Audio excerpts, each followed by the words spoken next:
Great. It was a while. It was 8 years, 5 months to the day that I was in prison. I had the benefit or the burden of being at 11 different prisons during my time.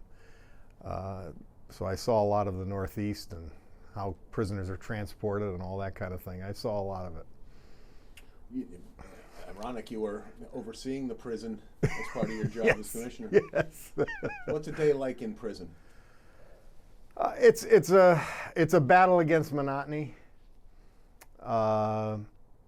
It's a struggle to find things to do that will be productive either right then or in the future. For most nonviolent prisoners, it's really a great waste of time and taxpayer money. Look at the federal government runs it, so you know it can't run well. And it can't be doing the right things. And where one of the things that was most disappointing for me to watch, so many young men who needed skills.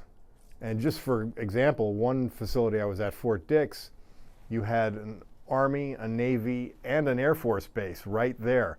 So these inmates could have learned anything from janitorial services to rocket sciences, and it wasn't utilized. And most people come out with as much or as little or less opportunity than they had going in. You, as far as I can tell, have been appealing your conviction for most of the last 10 years. Yeah. Are you innocent? Do you admit Yes. any guilt at all? No, I can't speak for AJ. AJ is one of the best public servants that has come down the pike, in my view. A guy who really had his heart in things. We took cash campaign contributions, and they turned that into bribes. The amounts were exaggerated, grossly exaggerated, and they put together a case, and we got steamrolled in prison or in trial, and I was never going to let that sit. We didn't do a good job at trial at all. In fact, we did a horrible job in presenting a defense or attacking the charges. And when we didn't prevail, I discovered a lot of evidence that demonstrated that, should have demonstrated to the courts that I was not guilty. I presented it, but they took the whole, which had many components, and ignored the whole and took just individual pieces and said, well, that's not enough to overturn your conviction. So it was a frustrating process, but it was something that I had to do. The one that stands out, Cordaro goes to the engineering firm. Principal of the engineering firm hands you an envelope with $30,000. You stick it in your pocket, say thank you very much. Well, that was the allegation there was that he gave it to AJ. Page 10 and 11 of this is your appeal. Mm-hmm. That was to AJ in the parking lot of the Penn Security Bank, which mysteriously no camera or film was available. In November 2005, Munchak again came calling on the engineering firm I won't mention. Again, the partners agreed to pay, having just received the contract for a job with the county. Quote, we're afraid the contract would be stopped. In late November, early December 2005, Cordaro was in the offices of these associates for a meeting. Oh, I remember that Principal allegation. gave him an envelope with $30,000 cash. Cordaro, quote, put it in his jacket and said, thank you very much, unquote. Yeah. Well, first of all, it wouldn't have fit.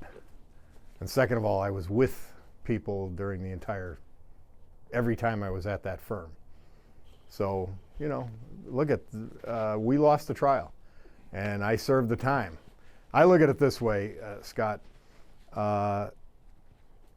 You could say, and many people won't look at the 1,000 or so pages of briefs and evidence that I filed after the trial. And they'll say, well, he's just guilty. And for them, I say, well, I served my time. But for those who would take the time to look or would have an open mind, I think I could have proven to you, if you read everything and followed how complex it was, I could prove that I wasn't guilty. So either way, I'm out now, and it's done. How would you rate your 2 terms as commissioner? Were you a success? I think we did a lot of great things. We put together a lot of great people into government. We eliminated politics. I could go through a laundry list of things that we accomplished during the 4 years, because remember, I was a minority for the first 4. We brought the county back on a fiscal path after it was really insolvent. You know, we brought the trolley up to the stadium. We were able to take the recycling center off of the county's books, losing $800,000 to $1 million a year. The ski resort off the county's books, which was losing $1 million to $2 million a year. We took the baseball team off the county's books, which was losing in its last year under the previous group was $2.7 million that one year.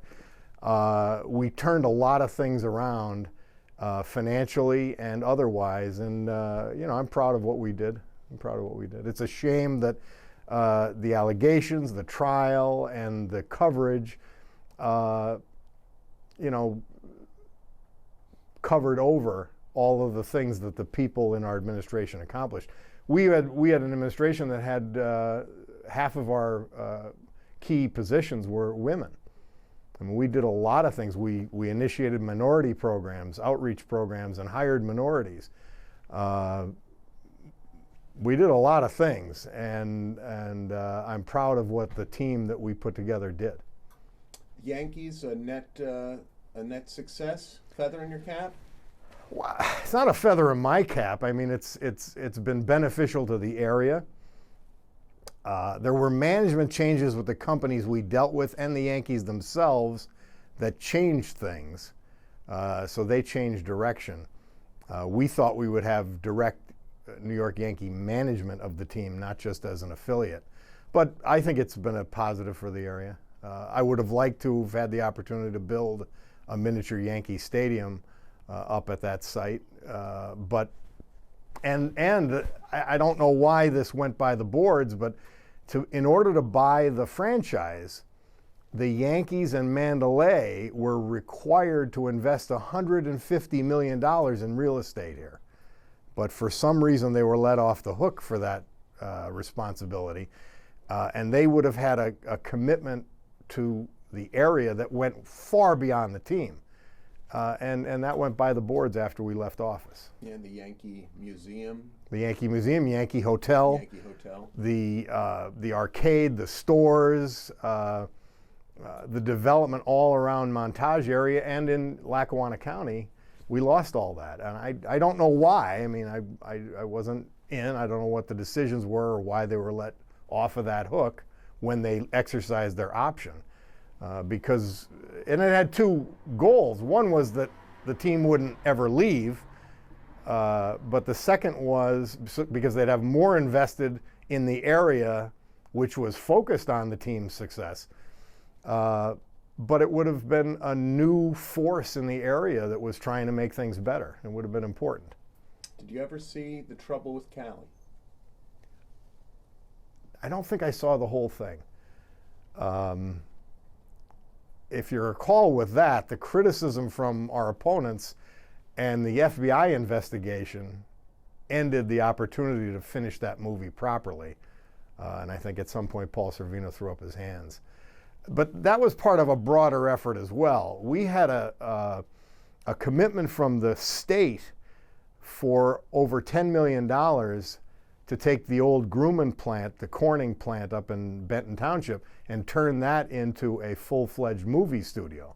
That was why we wanted to finance the Trouble with Cali. Not because it was necessarily going to be a great picture or that it was going to be an Academy Award winner or even do well at the box office, but to show that this area could support the film industry leading into the development of that big facility. It was called Lackawanna Studios. We had good coverage in the New York Times. We had good national coverage on the ability to develop the film industry here, and that's another thing we lost, unfortunately. You think it was because of the trial, the charges? That's Well, wait, can you finance a movie and a movie studio when the people who are initiating it are in serious trouble and the FBI is crawling all over the place?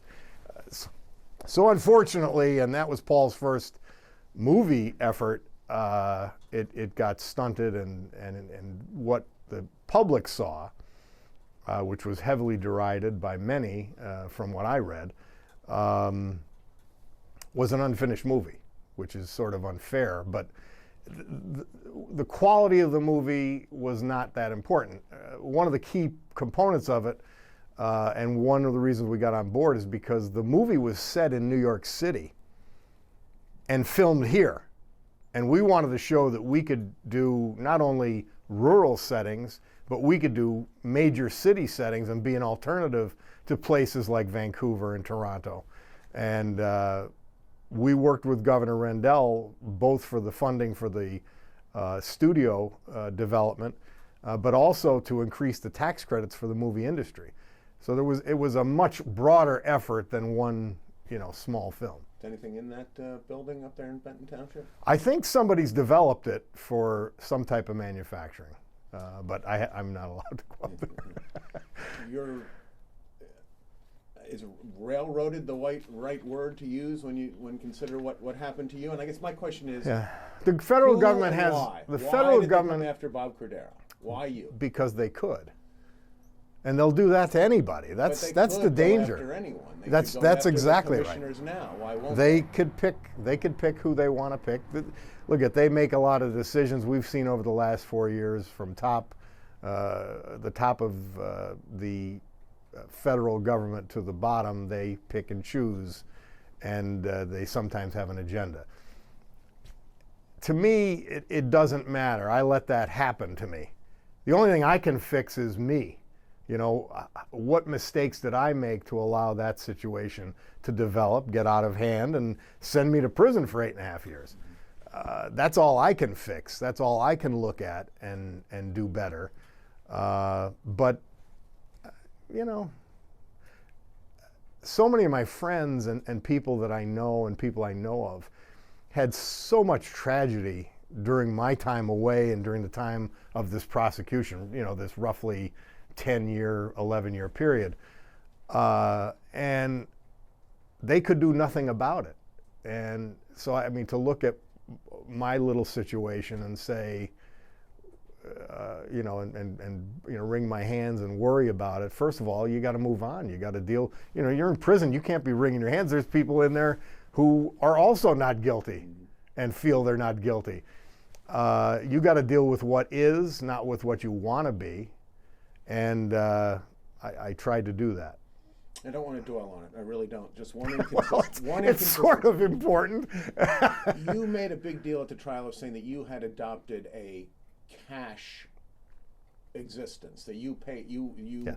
through self-help books you found that paying for everything in cash is a better way to go in terms of managing your finances. Yes. Well, if these were campaign contributions, you couldn't be spending them on your personal effects. No, one didn't have anything to do with the other. What we should have showed, which I showed subsequent to the trial, was that I had enough income and that I had created enough cash, both from cashing checks and from cash savings, to spend the money that I agreed in an affidavit that I spent. Mm-hmm.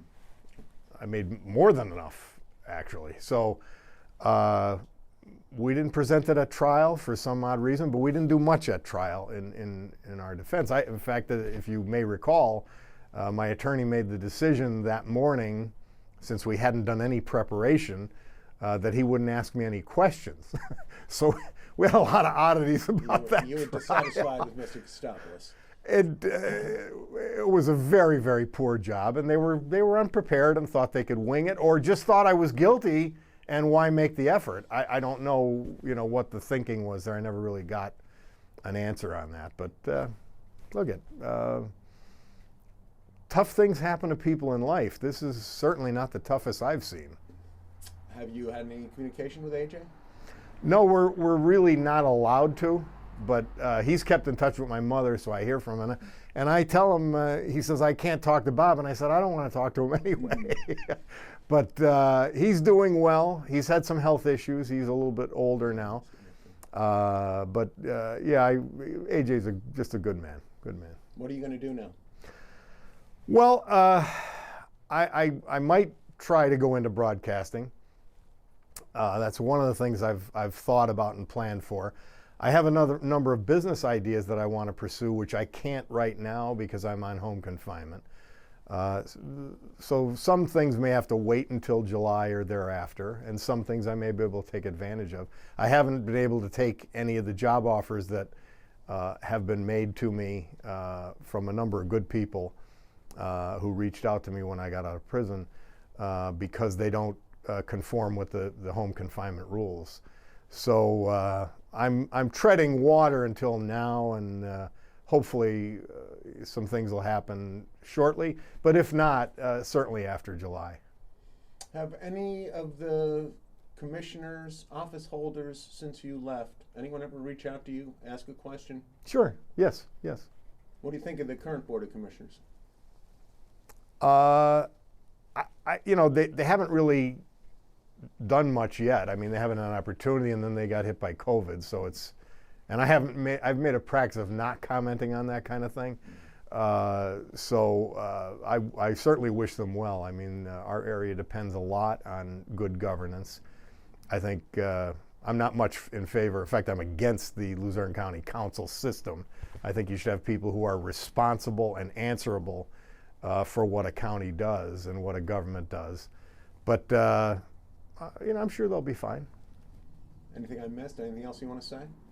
No, just happy to be home, and really very pleased with people that I knew and that I didn't know, with very rare exceptions, who continually reached out to me while I was in prison through multiple changes of address, and then reached out to me since I've been home. So I've been very warm. People would say, well, why would you ever go back there? And I said, because the people are just the best. And that's proven to be true.